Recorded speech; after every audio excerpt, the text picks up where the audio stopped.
আচ্ছা, আমাদের এখন এই যে শেয়ারটা দেখো, শেয়ারটা দেখা যায় কিনা। আর না, শেয়ারটা দেখা যাচ্ছে।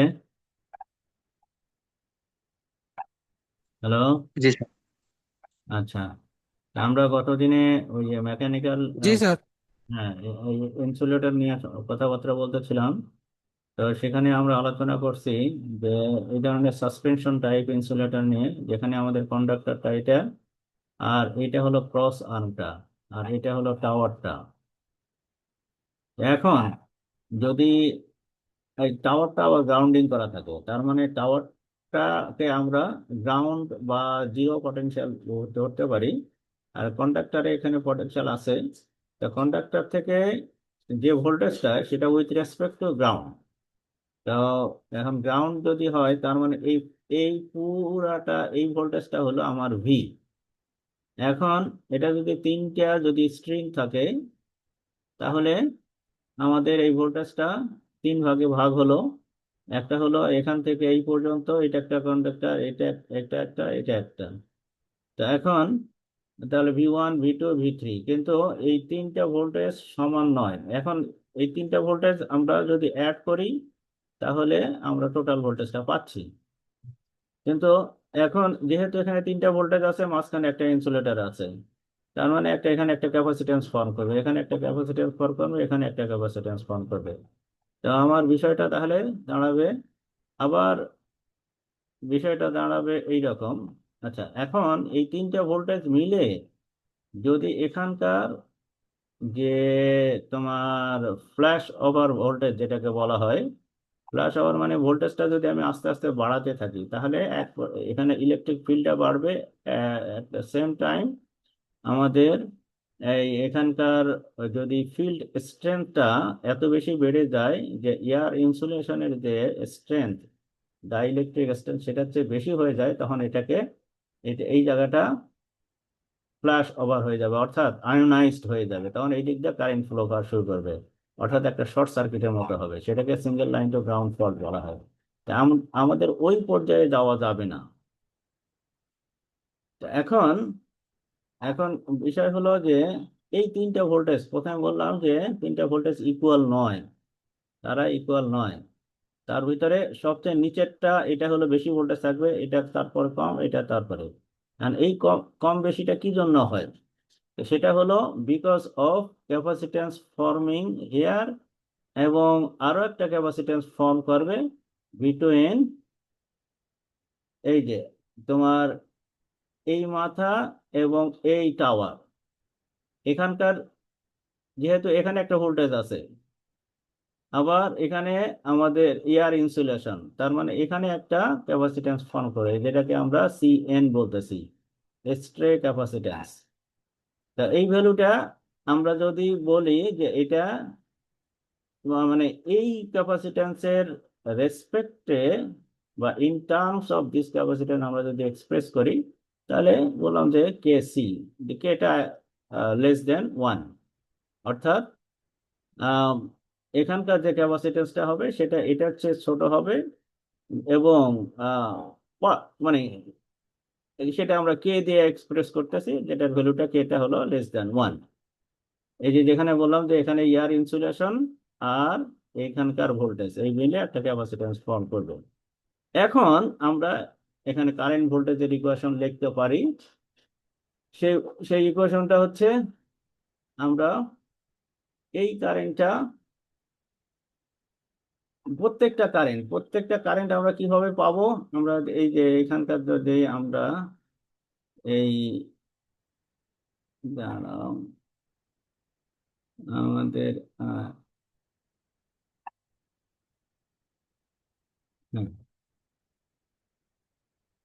এখান থেকে যদি দেখাই। আচ্ছা, তাহলে আমরা স্ট্রিং ইফিসিয়েন্সি, আচ্ছা তার আগে এটা নিয়ে কথা বলতে হচ্ছিলাম। সেই কারেন্টের ইকুয়েশন হলো voltage divided by capacitive reactance. এটা কারেন্ট থ্রো ক্যাপাসিটর, যে কোনো কারেন্ট, সেটার ভ্যালুটা হবে voltage divided by capacitive reactance, অর্থাৎ XC। আর এক্সসি মানেই 1/ωc। আর এখানে 1/ωc মানে আমাদের এই ইকুয়েশনটা আলটিমেটলি দাঁড়াবে ভোল্টেজ টাইমস ωc। সেই সেটাই আমরা এখানে এখন লিখতেছি। এই যে V2 ωc মানে I2, V1 ωc মানে I1, আর V1 ωc1 মানে স্মল I1, এই কারেন্টটা। তার মানে এখানে আমরা যদি একটা এই এ পয়েন্টে একটা কেসিএল অ্যাপ্লাই করি, তাহলে আমরা যেটা পাচ্ছি যে এই I2 ইকুয়াল টু এই I1 আর এই I1, এটা এখন যদি ভ্যালুগুলো বসাই দেয় তাহলে এটা এখন সি মানে কেসি, তাহলে ওমেগা আর ইয়ে হলো দুই সাইড থেকে ওমেগা কেটে গেল, সিটাও কেটে গেল, তাহলে V2 ইকুয়াল টু এই এই এই এই একটা আমরা ইকুয়েশন পেলাম বা রিলেশন পেলাম।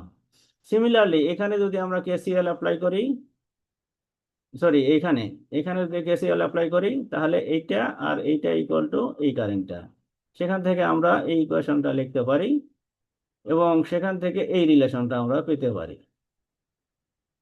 তাহলে আমরা পেলাম V3 ইকুয়াল টু এটা, V2 ইকুয়াল টু এটা, এবং প্রত্যেকটা আমরা এক্সপ্রেস করতেছে ইন টার্মস অর V1। তাহলে এই টোটাল ভোল্টেজটা equal to V1 plus V2 plus V3, এই টোটাল ভোল্টেজটা ইকুয়াল টু এইটা। এখন V1 তো আছেই, V2টা আমাদের এই ভ্যালু, V3টা হলো এই ভ্যালু, যদি বসাই দেই তাহলে আমরা পেলাম এইটা। এখন আমরা যদি V1 এর ভ্যালু বের করি, তাহলে কি পাচ্ছি যে V ডিভাইডেড বাই এই টার্মটা, এখান থেকে V1 এর ভ্যালু বের করলে V3 ডিভাইডেড বাই এই টার্মটা, এখান থেকে যদি বের করি তাহলে V2 ডিভাইডেড বাই এইটা। তাহলে আমরা এখান থেকে আমরা রিলেশন লিখতে পারি V1 ইকুয়াল টু এইটা, এইটা, এইটা। এখান থেকে আমরা V1 এর value in terms of V বের করতে পারি, মানে এটা আর এটা নিলে আমরা V1 এর ভ্যালু বের করতে পারি। তো এখন সিমিলারলি এই V3 ভ্যালুটাও বের করতে পারি। V3 ভ্যালুটা হবে কি, যে এইটা আর এইটাকে এই পাশে নিয়ে আসো। তাহলে এখন আমরা একটা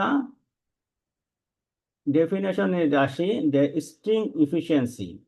স্ট্রিং ইফিসিয়েন্সি বলা হচ্ছে যে ভোল্টেজ অ্যাক্রস দ্য স্ট্রিং, মানে এই পুরো ভোল্টেজটা ডিভাইডেড বাই এই যে হাইয়েস্ট ভোল্টেজ এখানে V3, তাহলে এই voltage across the disc nearest to the conductor times N, আর এন হলো নাম্বার অফ ডিস্ক। এই উদাহরণের ক্ষেত্রে, এই এক্সাম্পলের ক্ষেত্রে আমার হলো এন এর ভ্যালুটা হলো 3, তিনটা ডিস্ক ছিল, এখানে এখানে একটা, এখানে একটা, এখানে একটা, এই জন্য এন ইকুয়াল টু 3। এইভাবে আমরা যে কোনো এনি নাম্বার অফ স্ট্রিং এর জন্য আমরা ইয়ে করতে পারি, কি বলে ওর নাম, ইফিসিয়েন্সির ইকুয়েশনটা বের করতে পারি বা ভোল্টেজ কারেন্টের ইকুয়েশনটা বের করতে পারি। তাহলে এখানে স্ট্রিং এফিসিয়েন্সির ইকুয়েশনটা যদি বের করি, তাহলে সেই স্ট্রিং এফিসিয়েন্সির ইকুয়েশনটা হবে কেমন, আমাদের V divided by N V3, V divided by N হলো এখানে 3 আর হলো V3, আর V3 ভ্যালুটা যদি বসাই দেই তাহলে আমরা স্ট্রিং এফিসিয়েন্সির ইয়েটা পাবো। এখন সেখানে স্ট্রিং এফিসিয়েন্সিতে আমরা দেখতে পাবো যে এটা একমাত্র কে এর ভ্যালুটা এখানে আছে, এখানে ইন টার্মস অফ কে আমরা এটা লিখতে পারি। তার কারণ আমাদের V3 ভ্যালুটা হলো এটা, এটা হলো V3 ভ্যালু, আবার V এর ভ্যালু হলো এখান থেকে আমরা লিখতে পারি, ক্রস মাল্টিপ্লাই করলে এই যে V এর ভ্যালু হলো এটা। এই দুটো যদি বসাই দেই তাহলে উপরে উপরে আমাদের থাকবে হলো এই পার্টটা, উপরে থাকবে হলো আমাদের এই পার্টটা, আর নিচে থাকবে হলো এই পার্টটা। এটা হলো তোমার স্ট্রিং এফিসিয়েন্সির ইকুয়েশনটা হলো, যদিও এখানে তোমাদের বইয়ের মধ্যে ওটা দেয় নাই, কিন্তু আমরা এটা বের করতে পারি।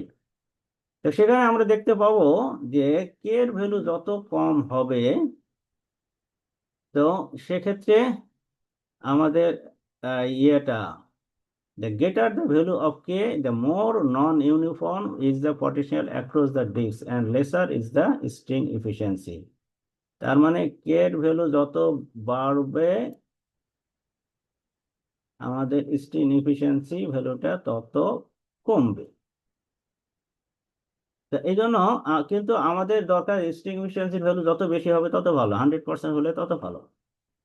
তাহলে যত ক্লোজ হবে ততই আমাদের এই V1 V2 V3 এগুলো ততই আম, ততই কাছাকাছি ভ্যালু হবে। আর আমরা চাচ্ছি যে কাছাকাছি ভ্যালু ইউনিফর্ম, আমরা চাচ্ছি নন ইউনিফর্ম নয়, ইউনিফর্ম চাচ্ছি। কি জন্য? যাতে করে আমাদের তো এই যে ডিস্কের প্রত্যেকটা ডাইমেনশন সমান, এখন প্রত্যেকটার অ্যাক্রসে ভোল্টেজ যদি সমান না হয় তাহলে যেটার ভোল্টেজ বেশি হবে সেই জায়গাতে ফ্ল্যাশ ওভার শুরু হবে। আর ফ্ল্যাশ ওভার হলেই তোমার ওই ডিস্কটা তোমার শর্ট সার্কিট হয়ে যাবে এবং ওটা ড্যামেজ হয়ে যাবে। আর একটা ড্যামেজ হলেই বাকিগুলোও প্রোগ্রেসিভলি ড্যামেজ হয়ে যাবে। সেই জন্য আমাদের ভোল্টেজটা ইকুয়ালাইজ করা দরকার। এখন এটা কিভাবে করব আমরা? সেটাই হলো method of improving string efficiency. এখন সেটা করার জন্য আমাদের এই যে ক্রস আর্মটা এটা বাড়াই দিতে হবে। অর্থাৎ আমাদের এই যে এই ক্যাপাসিটেন্সের ভ্যালুগুলো কমাই দিতে হবে। করতে কমাইতে কমাইতে যদি জিরো করতে পারি তাহলে তো সবচেয়ে ভালো, কিন্তু জিরো করা যাবে না কারণ একটা ক্যাপাসিটেন্স থাকবেই। এখন এই জন্য এটা যতই বাড়াবো ততই তোমার ইয়েটা এই ভ্যালুটা কমে যাবে এবং স্ট্রিং এফিসিয়েন্সিটা বাড়বে। এখন এটা বাড়ালে কি সমস্যাটা? এটা বাড়ালে তোমার একদিকে খরচও বাড়বে, আর 2 নম্বর কথা যে স্ট্রেংথটাও কমে যাবে। এটা যতই বাড়বে স্ট্রেংথটা, টাওয়ারের স্ট্রেংথটা ততই কমবে। তো এই জন্য দুটার ভিতরে আমাদের এখন ব্যালেন্স করতে হবে। এখন এইটা গেল একটা হলো লঙ্গার ক্রস আর্ম, এটার একটা আহ, ইয়ে কি বলে ওর নাম, একটা ওয়ে। তো সেটাই বললাম যে যত ক্রস আর্মটা বাড়ালে এখন সমস্যা হলো কস্টও বেড়ে যাবে এবং strength of the tower will be very poor. এখন এই জন্য এটা অ্যালাউ করবে না ফর লং ক্রস আর্মস। আচ্ছা, আর একটা হলো বাই গ্রেডিং দ্য ইনসুলেটর। সেটা হলো তোমার ইনসুলেটর গুলোকে আহ, ইয়ে করতে হবে। আহ, আগে তো ইউনিফর্ম আমরা ইনসুলেটর ইউজ করছি, তো এখন ইউনিফর্ম ইনসুলেটর ইউজ না করে আমাকে কি করতে হবে নন ইউনিফর্ম। অর্থাৎ এই যেটা টপেরটা এটা হলো এটাতে যাতে মিনিমাম ক্যাপাসিটেন্স হয়, তারপরে পরেরটাতে আরেকটু বেশি হয়, তারপরে আরেকটু বেশি হয়, এইভাবে তোমার ইয়েটা করতে হবে, মানে ওই স্ট্রিং গুলা বানাতে হবে। অর্থাৎ এই যে 3টা ডিস্ক, তিন এখানে 3টা বা 4টা, এখন এটারটার যাতে সবচেয়ে কম ক্যাপাসিট্যান্স হয় সেইভাবে তোমার এটা ডিজাইন করতে হবে, তারপরে এটা, তারপরে এটা, তারপরে হলো এটা। কিন্তু এইভাবে করতে গেলে তোমার একদিকে আহ বিভিন্ন সাইজের ডিস্ক গুলো লাগতেছে, এটা একটা ভেজাল, এটা একটা ঝামেলা। আবার মানে এটা কনস্ট্রাকশনের সাইড দিয়ে এটা একটা সমস্যা। আচ্ছা, আর একটা কি উপায়? বা ইউজিং তোমার গার্ড রিং। গার্ড রিংটা কেমন? এই ধরনের একটা রিং, এটাকে এই হলো একটা কন্ডাক্টিং রিং যেটাকে আম, তাহলে সেটা হলে কি হবে সেটা আমি তোমাকে আরো একটু প্র্যাকটিক্যাল দেখাই। গার্ড রিং এর বিষয়টা, গার্ড রিং এ এই যে এইরকম গার্ড রিং, এরকম একটা রিং টাইপ। আরো প্র্যাকটিক্যাল দেখাতে গেলে এই যে এইগুলাকে গার্ড রিং বলে, এগুলাকে গার্ড রিং বলে। এই এই যে এখানে প্র্যাকটিক্যালি এই যে এগুলোকে গার্ড রিং, যেটা চেহারা হলো এইরকম, যেটা চেহারা। আচ্ছা, তো এই হলো এইরকম। এটা এটা এখন যদি ইউজ করি তাহলে কি হবে, এবং এটার ডিজাইনটা এমন ভাবে করতে হবে যাতে করে তোমার, যাতে করে আরে উম, সেই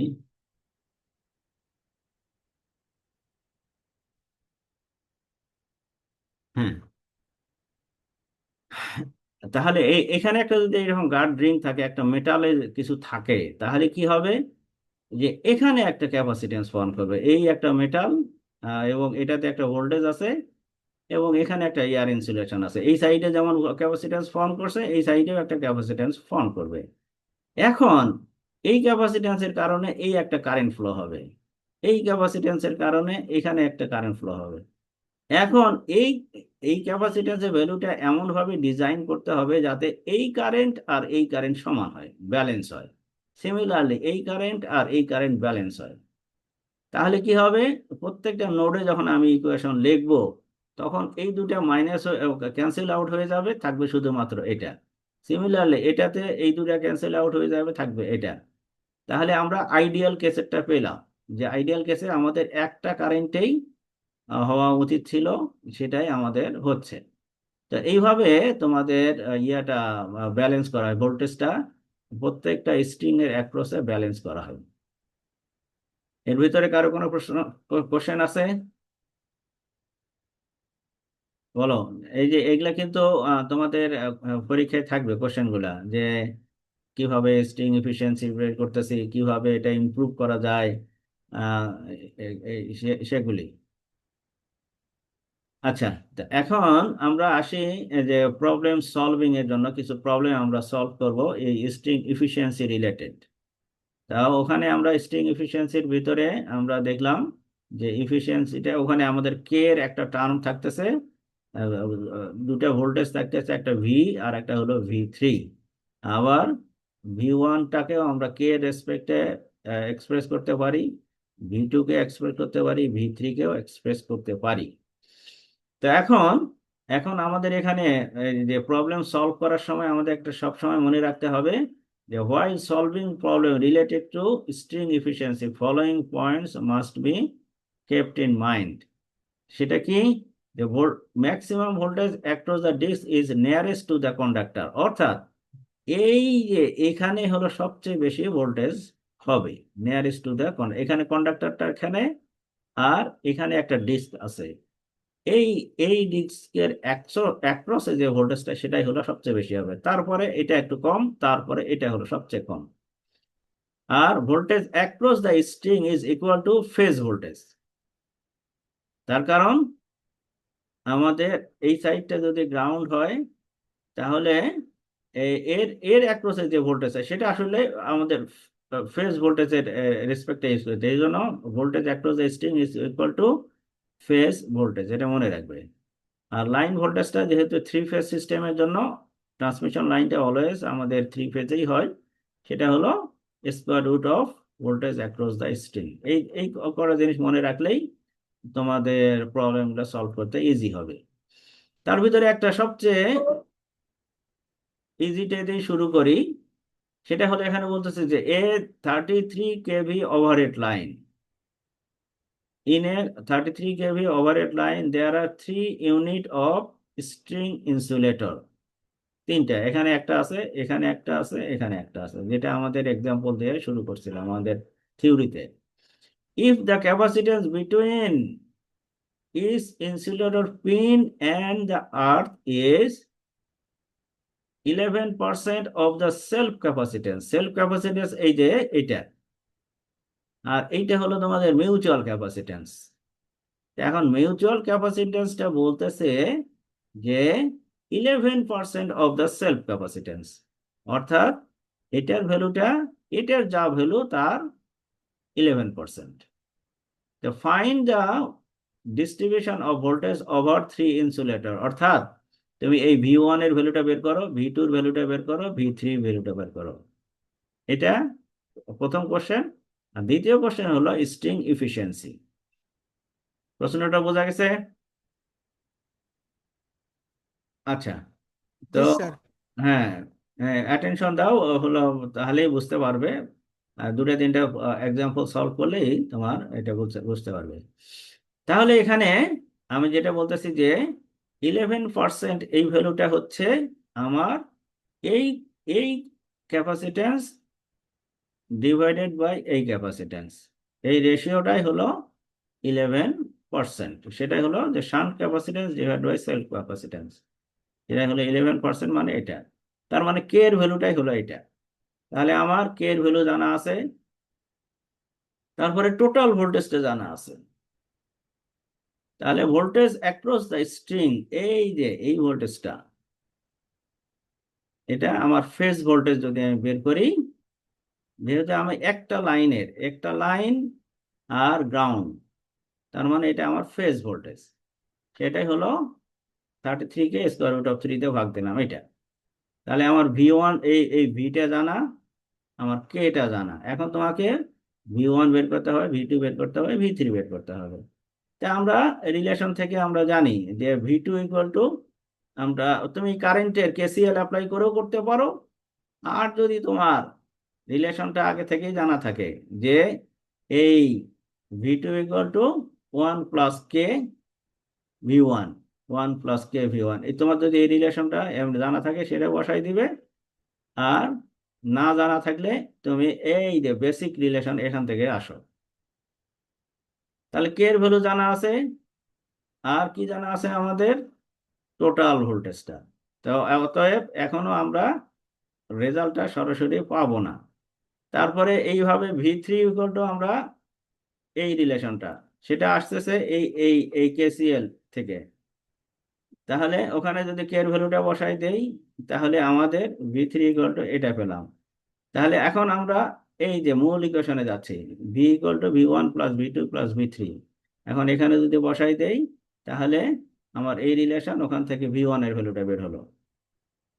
V1 এর ভ্যালু বের হলেই তুমি এই V1 এর ভ্যালু এইটাতে বসাই দাও, তাহলে V2 পেলে, আর এখানে বসাই দিলে V3 পেলে। এই তো তিনটা আনসার হয়ে গেল। কে বোঝো নাই বলো, বলো বলো, কে বোঝো নাই? স্যার বুঝতে পারছি স্যার। হ্যাঁ, আজকেই প্র্যাকটিস করবে, তার কারণ এই রিলেটেড কোশ্চেন তোমাদের মিডে থাকবে। মিড কিন্তু চলে আসছে, আমরা এখন কোশ্চেন বানাবো, মডারেশন করব, প্রিন্ট করব, তোমাদের 6 তারিখ থেকে মিড। আচ্ছা, তো আমাদের তাহলে V1 V2 V3 গেল। এখন স্ট্রিং এফিসিয়েন্সির ইকুয়েশনটা আমরা জানি যে V total voltage divided by number of string বা number of insulator Times V3। তাহলে V3 এর ভ্যালুটা আমরা কেবলে বের করলাম, আর V এর ভ্যালুটা হলো এইটা, আর এখানে N এর ভ্যালুটা হলো 3। অতএব এখানে স্ট্রিং এফিসিয়েন্সি হলো 85.8%। ক্লিয়ার? আচ্ছা, আমরা আরো কিছু এক্সাম্পল করি, তাহলে জিনিসটা বেশি ক্লিয়ার হবে। এই যে ধরো এটা একটা, এই এক্সাম্পলে বলতেছে যে a 3 phase transmission line is being supported by 3 disk, আবার তিনটা, N এর ভ্যালু হলো 3। আবার the potential across the top unit, তার মানে এখানে V1টাই দেওয়া আছে, এন্ড মিডল ইউনিট V2টাও দেওয়া আছে। তাহলে এটা হলো V1 আর এটা হলো V2। এই আগেরটাতে V1 V2 তুমি বের করতে হচ্ছে, আর এটা দিয়েই দিছে। Calculate the ratio of capacitance between pin and earth to the self capacitance of each unit. তার মানে কে এর ভ্যালুটা বের করো। এখানে এটা হলো রেশিও অফ ক্যাপাসিট্যান্স, মানে কে এর ভ্যালুটা, তোমার কে এর ভ্যালুটা কত। আর একটা হলো লাইন ভোল্টেজটা বের করো। তোমার প্রথমে এখানে ফেজ ভোল্টেজটা বের করবে, তারপরে লাইন ভোল্টেজ, তারপরে তুমি স্ট্রিং এফিসিয়েন্সি বের করো।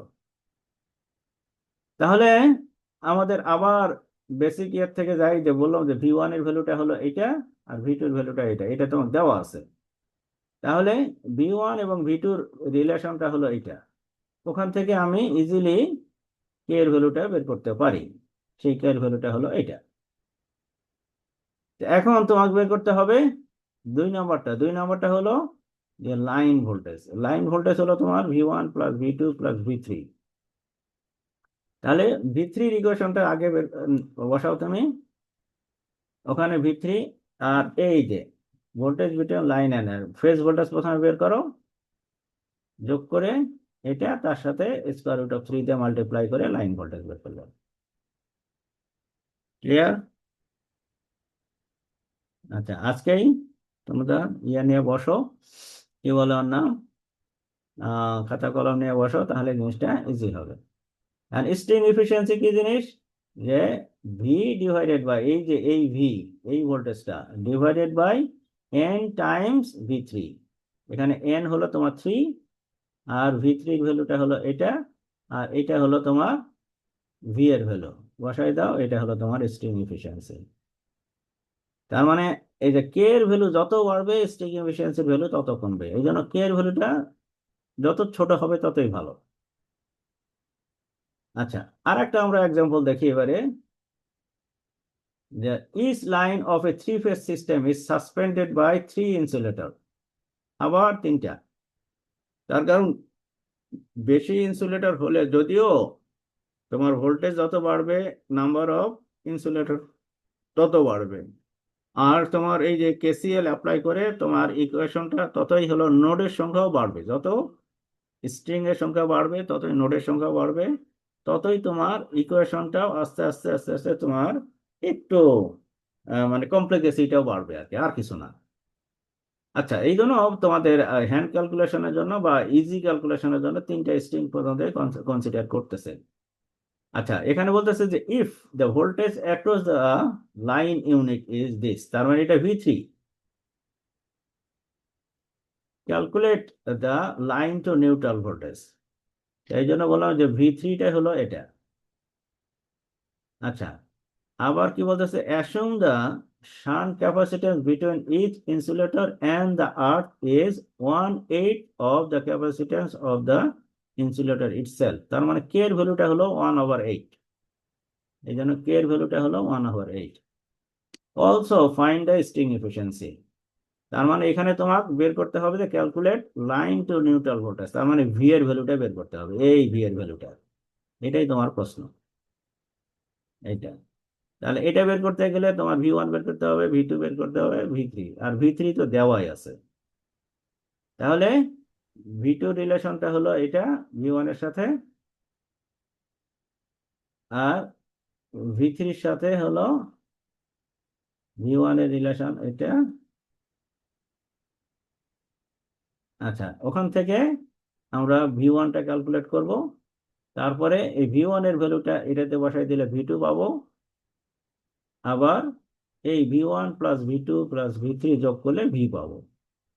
সেটাই আমাদের এখানে করা হচ্ছে, যে V1 plus V2 plus V3 করে তোমার হলো টোটাল ভোল্টেজটা বের করা হচ্ছে। তাহলে স্ট্রিং এফিসিয়েন্সি এই voltage divided by V3, N মানে এন টাইমস V3, এটাই হলো স্ট্রিং এফিসিয়েন্সি। তো ঘুরে ফিরে মানে প্রসিডিওর একই, কিন্তু এক এক সময় এক এক জিনিসটা তোমার দেওয়া থাকতেছে, আর অন্য আর একটা তোমার জিনিস বের করতে হচ্ছে। ক্লিয়ার? তো এইভাবে তোমাদের অন্যান্য আরো কিছু এক্সাম্পল এখানে দেওয়া আছে। এখানে কে এর ভ্যালুটা দেওয়া নাই, এখানে দেখেই বোঝা যাচ্ছে কে এর ভ্যালুটা দেওয়া নাই, ওখান থেকে কে এর ভ্যালুটা ক্যালকুলেট করতেছে, তারপরে অন্যান্য জিনিসগুলো বের করতেছে। আচ্ছা, আমার মনে হয় তোমাদের এক্সাম্পল 8.5 এই পর্যন্তই, হ্যাঁ এই পর্যন্তই করো, বাকিগুলো বাকিগুলো না করলেও হবে। Okay sir. এক্সাম্পল 8.5 এই পর্যন্তই করবে, এবং এই রিলেটেড তোমার যদি এক্সারসাইজও দু একটা থাকে সেগুলোও করবে। তাহলে আমরা এগিয়ে করলাম, এই পর্যন্ত আসলাম, মানে 8.5 পর্যন্ত, মানে মানে 8.1, 8.2, 8.5, 3, 4, 5। আচ্ছা, এরপরে স্ট্রিং এফিসিয়েন্সি কিভাবে ইমপ্রুভ করা যায় এই রিলেটেড আরো আছে, তো এগুলা বেশি লম্বা গুলা দরকার নাই, লম্বা গুলা দরকার নাই, আমাদের সিলেবাসও পুরো কভার করতে হবে। আচ্ছা, তো এখন এই যে তোমাদের এই যে গার্ড রিং ইউজ করে কিভাবে ইকুয়ালাইজ করা হচ্ছে, কিভাবে ইকুয়ালাইজ করা হচ্ছে সেই রিলেটেড প্রবলেম আছে, তো এগুলা একটু বেশি লেন্দি হয়ে যাবে, লেন্দি হয়ে যাবে। তো আহ, অর্থাৎ তোমাদের থিওরিটা, কনসেপ্টটা জানা থাকলেই হলো, ওই রিলেটেড প্রবলেমগুলা আপাতত বাদ রাখো। আচ্ছা, এখন এই পর্যন্ত যা কিছু করা হলো এই যে টিউটোরিয়ালের ভিতরে বা এক্সাম্পলের ভিতরে, এই যে যে কটা আমাদের ইয়ে করা হলো, এক্সাম্পল করা হলো, এই রিলেটেড ইয়েগুলো কিছু এখান থেকেও কিছু প্রবলেম সলভ করবে, যাতে করে যদি চেঞ্জ কিছু দেওয়া হয় তাহলে তাহলে যেন পারা যায়। ওই নিয়ম একই থাকবে, নিয়ম একই, বাট হয়তো এখানে জাস্ট ভ্যালুটা একটু চেঞ্জ, একটু ল্যাঙ্গুয়েজটা একটু চেঞ্জ। এই আসসালামু আলাইকুম স্যার। ওয়ালাইকুম আসসালাম। স্যার আমাদের সিটি সিলেবাস কি স্যার, মানে ইনডেক্ট স্যার ক্যাপাসিটেন্স হ্যাঁ রে বাবা, হ্যাঁ। স্যার, তুমি কি সিলেবাসটা কমালে ভালো হয় না স্যার? ক্লাসে কি থাকো নাই নাকি? তুমি কি ক্লাসে ছিলে না? জি স্যার, জি স্যার ছিলাম স্যার। হ্যাঁ, তাহলে নতুন করে আবার এই কোশ্চেন কেন? আচ্ছা, তো এখন আমরা আসি আর একটা বিষয়ে, যে করোনা সম্পর্কে একটু ইয়ে নিতে, একটু আইডিয়া নিতে। তো এখন আমরা আমরা জানি যে ট্রান্সমিশন লাইনে ভোল্টেজ থাকে। এখন এই ভোল্টেজটা যখনই বাড়াবো, তোমাদের একটু আগেই যে তোমাদের বললাম যে ফ্ল্যাশ ওভারের কথা বললাম, সেটা এখানে তোমাদের এক্সাম্পল দেওয়া হচ্ছে যে এই যে তোমার টাওয়ার আছে, ইনসুলেটর আছে, আর এই কন্ডাক্টর। এখন এটাতে ধরলাম আমাদের এটা ওপেন আছে, এই এন্ডটা ওপেন আছে, ভোল্টেজ আছে কিন্তু কারেন্ট নাই। তো এখন এখন এই ভোল্টেজটা যদি আমি আস্তে আস্তে বাড়াই, তাহলে কি হবে, যে এটার অ্যাক্রসে ইলেকট্রিক ফিল্ডটা বাড়তে থাকবে, এটার অ্যাক্রসে ইলেকট্রিক ফিল্ডটা বাড়তে থাকবে। তো এখন সেটাই, যখন ইলেকট্রিক ফিল্ডটা বাড়বে তখন দেখবে যে এক পর্যায়ে তোমার এই এর অ্যাক্রসে তোমার কিছু আহ, মানে ফেইন্ট লুমিনাস গ্লো ভায়োলেট কালারের একটা ইয়ে দেখতে হবে, মানে আলো দেখতে হবে। সেটা হলো আহ, এবং কিছু নয়েজও হবে, মানে হিসিং নয়েজ বলা হয় এটা। আর তোমার মানে সেটা হবে কি, এর অ্যাক্রস ইলেকট্রিক ফিল্ডটা বাড়বে, ইলেকট্রিক ফিল্ডটা বাড়লে এখানে এয়ারের সাথে আর এয়ারের ময়েশ্চারের সাথে তোমার একটা ইন্টারাকশন বা একটা রিয়াকশন হওয়ার ফলে এখানকার যে এয়ারটা হলো ব্রেক ডাউন করে যাবে, করলে পরে এগুলা হলো আয়োনাইজড হয়ে যাবে। তো সেটাই আমরা যদি আরেকটু এই ভোল্টেজটা আরেকটু বাড়াই, তাহলে কেমন অবস্থা হবে সেটাই আমরা যাচ্ছি, যে তোমার এই এই ইয়ের এখানে ওই লুমিনাস একটা ইয়ে অর্থাৎ আলো, সেটা কেমন আমরা একটু পরে আসতেছে। তার তার পরে বলতে আরো একটু যদি ভোল্টেজটা বাড়াতেই থাকি, তাহলে এক পর্যায়ে এটা পুরো আয়োনাইজড হয়ে যাবে, এর ইন বিটুইন যে এয়ারটা, তখন এটা এই সাইড দিয়ে ডিসচার্জ হবে, যেটা আমরা স্পার্ক বলতেছি, বা ওই ইনসুলেশন, এয়ার ইনসুলেশনটা পুরো ব্রেক ডাউন হয়ে যাবে। সেটা হলো, সেটা আমরা যদি একদম ইয়েতে দেখি, এই যে, তো রাতের বেলা তুমি যদি এইরকম ট্রান্সমিশন লাইনের, হাই ভোল্টেজ ট্রান্সমিশন লাইনের ইয়ে দেখো, দিকে তাকায় দেখো, তো তখন দেখবে যে এই এই ধরনের মানে শার্প এজে এই এই ইলেকট্রিক ফিল্ডটা বেশি হবে। যার কারণে এখানকার আলোটা একটু বেশি হবে, এখানকার আলোটা বেশি হবে। তোমার এখানে নন ইউনিফর্ম থাকার কারণে তোমার ইয়েটা মানে আয়োনাইজেশনটা হলো নন ইউনিফর্ম হবে। তো এটা হলো 500 কেভি ট্রান্সমিশন লাইনের একটা রিয়েল লাইফ একটা পিকচার দেখানো হচ্ছে। এটা হলো তোমাদের ইনসুলেটর স্ট্রিং গুলা। তো এখন এটার ইয়েটা হলো নেগেটিভ ইম্প্যাক্টটা কি হবে, যে এই এয়ারে নাইট্রোজেন ওয়াটার এগুলার সাথে এই ওজোন, একটা ওজোন ফর্ম হবে তোমার ওই যে এই আয়োনাইজেশনের কারণে, এগুলা রিয়াকশন হয়ে একটা অ্যাসিড তৈরি হবে, নাইট্রিক অ্যাসিড। আর এইটার কারণে তোমার কন্ডাক্টরের করোশন হবে, তার মানে আস্তে আস্তে ক্ষয় হয়ে যাবে, এটা একটা নেগেটিভ জিনিস। সেকেন্ড হলো তোমার যে এই যে এখানে এখানে এই যে এখানে এটা তো বেশি ভোল্টেজ মানে ব্রেকডাউন ভোল্টেজ হয়ে গেলে তখন এটা স্পার্ক করবে এবং হাই কারেন্ট ফ্লো করবে, কিন্তু তার আগে আমাদের একটা স্মল লিকেজ কারেন্ট ফ্লো করবে। তো ওই লিকেজ কারেন্টের কারণে একটা লসও হবে, যেটাকে করোনা লস বলা হয়।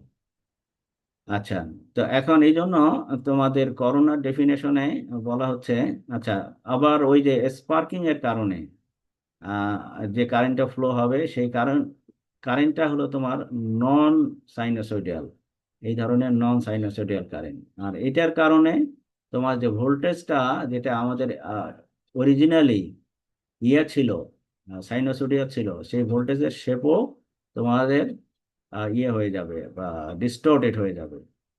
তাহলে আমাদের উইদাউট করোনা এই ধরনের কারেন্টের সাইনোসয়েডিয়াল কারেন্ট এটা, কিন্তু যখনই করোনা ডিসচার্জ শুরু হবে তখন নন সাইনোসয়েডিয়াল কারেন্ট হবে। আর নন সাইনোসয়েডিয়াল কারেন্টের কারণে ভোল্টেজটাও তোমার তখন ডিস্টর্টেড হয়ে যাবে। তাই এই জন্য এই করোনার হলো তোমার ডিসঅ্যাডভান্টেজ এই যে এগুলি। একটা হলো ভোল্টেজের কোয়ালিটিটা চেঞ্জ হয়ে যাবে, তারপরে তোমার এই পাওয়ার কিছু লস হবে, আর সেকেন্ড থার্ড হলো তোমার যে কন্ডাক্টর করোশন হবে। এই তিনটা জিনিস মনে রাখবে। আচ্ছা, তো এখন সেই সেটাই এখন করোনার ডেফিনেশনে আমরা যদি যাই, সেই করোনার ডেফিনেশন, হ্যাঁ এই যে তাহলে করোনার ডেফিনেশন বলা হয়েছে the phenomenon of violet glow, hissing noise and production of ozone gas in an overhead transmission line is known as corona. Clear? তোমার এই বইয়ে কোনো ছবি টবি দেওয়া নাই, কিন্তু ওই ওই লেকচার নোট থেকে তোমাদের সুন্দর করে ছবি টবি দিয়ে দেখানো হয়, একদম রিয়েল লাইফের ছবি টবি দেওয়া। 500 কেবির একটা লাইনের তোমার পিকচার দেখানো হলো। তো এখন এই যে যে ভোল্টেজে তোমার এইটা স্পার্ক করা শুরু করবে ওটাকে বলা হয় যে ডিসরাপটিভ ভোল্টেজ। সেই ভোল্টেজটারও তোমার ইকুয়েশন আছে বা বের করা যায়। আবার করোনা লস যেটা হবে পাওয়ার লস, সেটারও ইকুয়েশন তোমাদের বের করা যায় বা তো। আচ্ছা, থিওরি অফ ফরমেশন। আচ্ছা, এখন করোনা তোমার ডিসচার্জ কখন শুরু হবে? যে যখনই তোমার এই যে ইলেকট্রিক ফিল্ডের ভ্যালুটা 30 kV/সেন্টিমিটার, ভোল্টেজ বাই ডিস্টেন্স, এটা হলো ইলেকট্রিক ফিল্ডের ইকুয়েশন। তাহলে ইলেকট্রিক ফিল্ডের ইউনিটটাই হবে ভোল্টেজ পার ডিস্টেন্স, যেখানে ডিস্টেন্সটা তোমার সেন্টিমিটারে রাখা হয়েছে।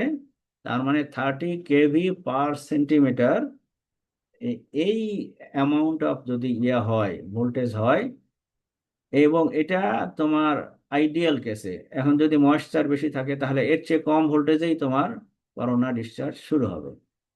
তো এখন ওই ওই ডিসরাপটিভ ভোল্টেজ পর্যন্ত কখনোই আমাদের যাওয়া যাবে না, তার কারণ গেলেই তোমার স্পার্ক শুরু হয়ে যাবে এবং ওই জায়গাটা তোমার শর্ট সার্কিট হয়ে যাবে, যেটাকে আমাদের বলা হচ্ছে যে single line to ground fault হয়ে যাবে। তাহলে এখন এই ফ্যাক্টর এফেক্টিং করোনা তোমাদের একদিকে হলো অ্যাটমসফিয়ার, তোমাদের বললাম যে এখানে হিউমিডিটি যত বাড়বে ততই কম ভোল্টেজে, অর্থাৎ ডিসরাপটিভ ভোল্টেজটা ততই কমে যাবে, তত কম ভোল্টেজে এটা ব্রেকডাউন করে যাবে। তারপরে কন্ডাক্টর সাইজ এবং শেপ।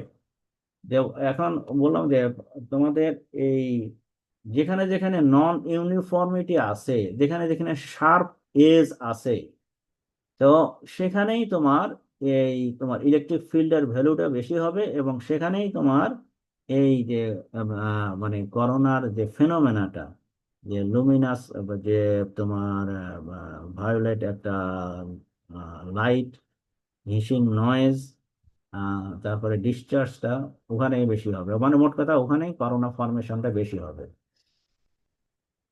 তো সেটাই তোমাদের বলা আছে যে কন্ডাক্টর সাইজ এবং শেপের উপরে নির্ভর করবে, যে ইরেগুলার মানে ইরেগুলার সারফেসে, রাফ অ্যান্ড ইরেগুলার সারফেসে এটা বেশি হবে, will give rise to the more corona. আচ্ছা, স্পেসিং, কন্ডাক্টর স্পেসিং যত কম হবে ততই তোমার এটা ব্রেকডাউন ভোল্টেজটা ততই বেশি হবে, মানে ততই কমে যাবে, তাও খুব তাড়াতাড়ি হলে ব্রেকডাউন হবে। এই জন্য কন্ডাক্টরের স্পেসিংটা বাড়াতে হবে। আর বাড়ানোর উপায় হলো তোমাদের নাম্বার অফ স্ট্রিং বাড়াতে হবে, আর নাম্বার অফ স্ট্রিং যত বাড়াবে ততই খরচ বেশি হবে। আচ্ছা, আর একটা হলো লাইন ভোল্টেজ। এই জন্য ভোল্টেজও আমরা ইচ্ছে মতোই ভোল্টেজ এই জন্য ইয়ে করতে পারবো না, মানে বেশি ভোল্টেজ অ্যাপ্লাই করতে পারবো না। তা এখন সেটাও আমাদের লাইন ডিজাইনের উপর নির্ভর করে, যে আমাদের স্পেসিং যা আছে সেই অনুসারে আমাকে এখানে ভোল্টেজটা অ্যাপ্লাই করতে হবে। তো এই জন্য বলা হয়েছে যে line voltage is greatly affect the corona. If low voltage there is no chance of the condition, তোমার করোনা হওয়ার কোনো চান্স নেই ভোল্টেজ কম থাকলে, কিন্তু যখনই ভোল্টেজ বাড়াবে ততই আমাদের রিস্কটা বেড়ে যাবে। হ্যাঁ, এখন কারো কোনো প্রশ্ন আছে? এখন ওই যে ক্রিটিক্যাল ডিসরাপটিভ ভোল্টেজ যেটা তোমাদের বললাম, সেটা বের করা হয় যে এই ইকুয়েশন দিয়ে। তো এখানে তোমাদের কন্ডাক্টরের রেডিয়াস হলো আর, ভোল্টেজটা, যে ভোল্টেজটা আমরা অ্যাপ্লাই করতেছি সেটা, আর ডিস্টেন্স হলো দুই কন্ডাক্টরের মাঝে হলো ডিস্টেন্সটা। তো এই তিনটে প্যারামিটার যদি জানা থাকে তাহলে আমরা এই যে ইলেকট্রিক ফিল্ডের ইকুয়েশনটা বের করতে পারি। এখানে ইলেকট্রিক ফিল্ডের ইকুয়েশনটা জি দিয়ে লেখছে, আর এটা তোমাদের কোনো কোনো জায়গাতে ই দিয়ে লাগে, ই দিয়েই বেশি লেখা হয়, এখানে আর জি দিয়ে লেখছে, কোনো ব্যাপার না। তো এখন সেটাই বললাম যে আইডিয়াল কেসে এটা হলো এইটার ভ্যালুটা হলো 30 কেভি পার সেন্টিমিটার, তার বেশি হলেই তোমার এটা স্পার্ক হবে। আর তোমার আবার বললাম যে ময়েশ্চার বেশি থাকলে এর কম ভোল্টেজেই এটা ডিসচার্জ হবে। আচ্ছা, আর এটার তার এখানে একটা উদাহরণ দিছে, যে ভোল্টেজটা দিয়ে দিছে, আবার তোমার ইয়েটা বের করতেছে, কি বলে, ক্রিটিক্যাল ডিসচার্জ ভোল্টেজটার ইকুয়েশনটা বের করতেছে এখানে। তো দেখ, এগুলা তোমাদের এত প্রবলেম সলভ না করে শুধুমাত্র কিসের উপর নির্ভর করতেছে সেটা তোমাদের ইয়ে করলেই হবে। আহ, একটা হলো ক্রিটিক্যাল ডিসচার্জ, আর এটা পাওয়ার লস, যেটা বললাম যে পাওয়ার লসও হবে, সেই পাওয়ার লসের ইকুয়েশনটাও হলো তোমার এটা দিয়ে বের করা হয়। তো এইসব জটিল তোমাদের ইয়ে দরকার নাই। আহ, তোমাদের জাস্ট ডেফিনেশনটা জানলেই হবে যে ক্রিটিক্যাল ডিসরাপটিভ ভোল্টেজটা কি জিনিস। সেটা হলো it is the minimum phase to neutral voltage at which corona occurs. বাস এতখানি জানলেই চলবে, এতটুকু, শুধুমাত্র এতটুকু জানলেই চলবে। আর একটা হলো এই যে power loss due to corona, সেটা। আর এটা থেকে ম্যাথ থাকবে না? হ্যাঁ, ম্যাথ, না না, এটা তো ম্যাথ এত জটিল ইয়ার ওই কোশ্চেনে ম্যাথ দেবো না, বুঝতে পারছো? তোমাদের ওই যে কে, V1 V2 এই রিলেটেড ম্যাথ গুলো করলেই হবে, মানে করোনার আ- ম্যাথ দরকার নাই। আচ্ছা ঠিক স্যার, আছে, এটা থেকে থিওরি আসলে থিওরি আসবে। হ্যাঁ, এই টুকিটাকি এই ডেফিনেশন গুলা। জি স্যার, বুঝতে পারছি। স্যার, আমাদের মিড টার্মের সিলেবাস কত পার্সেন্ট শেষ হয়েছে? এই যে এই নোটটা, এই যে mechanical design of overhead line, এইটা শেষ হলেই তোমার এই এই দুটোই হলো তোমাদের মিড টার্মের সিলেবাস, অর্থাৎ তোমাদের সিটির যে সিলেবাসটা যেটা, ওই জি লেকচার, সিটি ওয়ানের, আর এই যে এই লেকচারটা, এই লেকচারের ভিতরে তোমাদের একটা পার্ট তো, নেক্সট পার্টে আমরা আসবো ওই যে স্যাগ, ট্রান্সমিশন লাইনে স্যাগ, সেটা একটু পরে আসতেছে। স্যার আজকে আর না চাই স্যার, অনলাইন ক্লাসে স্যার তেমন স্যার ইয়ে হয় না স্যার। আচ্ছা আচ্ছা, ঠিক আছে। তো ঠিক আছে। আর হ্যাঁ, তোমাদের আর কিন্তু ইয়ার আগে কিন্তু ক্লাস বেশি আর নাই, বুঝতে পারছো? তো এই জন্য মানে নাম্বার অফ ক্লাস অত বেশি নাই, এই জন্য তোমাদের একটু ফাস্টারও যেতে হবে।